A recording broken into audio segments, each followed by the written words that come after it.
早晨啊，又係我三哥啊。咁我剛剛咧分享咗一條短片咧，就係話點樣喺一個 Samsung Galaxy 嘅手機入邊咧，將個屏幕咧係同步分享到一個 Windows PC 入邊嘅，就透過一個 Samsung Fold 嘅軟件啦嚇。咁但係同樣道理咧，其實咧，如果喺蘋果手機入邊咧，我哋又其實可以透過另外一個軟件咧，裝喺呢個 Microsoft Windows 入邊嘅。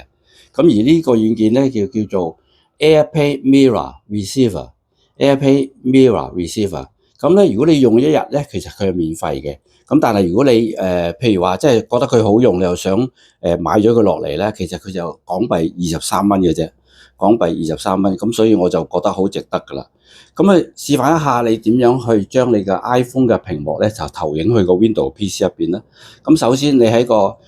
Microsoft Windows 嘅 Store 入邊咧，就揾到呢個 AirPlay Mirror Receiver 之後咧，你就安裝咗佢啦。成功安裝咗之後咧，你打開佢之後咧，你可以將佢咧擺喺你 Windows 入邊個 Task Manager 個 bar 入邊啦。咁打開咗之後咧，你就會見到正常打開咗之後咧，你就會見到咧，佢會係一個wallpaper 嚟嘅，好似而家咁樣嚇。咁然之後咧，其實你只要連翻同你 iPhone 連嘅 WiFi 同一個 WiFi 就得㗎啦。咁通常咧，佢會呢一個軟件咧，佢會偵測到你嘅電腦個名嘅，然之後佢會派一個 IP 地址俾你啦。咁你如果連接 iPhone 到呢個 Windows PC 嘅時候咧，你可以 set 一個密碼，或者咧你可以 set 一個冇密碼或者隨機密碼都得嘅。咁我哋保護你個屏幕咧，唔會立亂俾人哋其他嘅 iPhone 咧就投影到你呢一個 Windows 嘅 PC 上邊啦。好啦，你 set 好咗之後，又 make sure 咧，你嗰個 iPhone 咧都係同一個 WiFi 嘅連接底下咧，只要你喺嗰個拉落嚟係嗰個 Control Center 嗰度咧，你就會見到呢一個 AirPlay 呢一個 button 咧，咁佢就會偵測到你嗰部 Windows 嘅 PC 噶啦。咁然之後咧，你就點落去咧，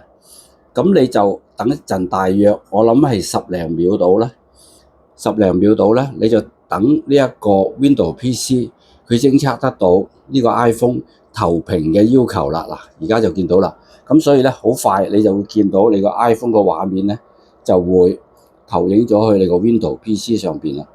咁呢一個功能咧，係非常適合一啲從事教學啊，或者你工作上成日要做手機上邊嘅 presentation 演示嘅功能嘅。咁所以今日呢個小貼士咧，就到此為止啦。希望大家喜歡啦。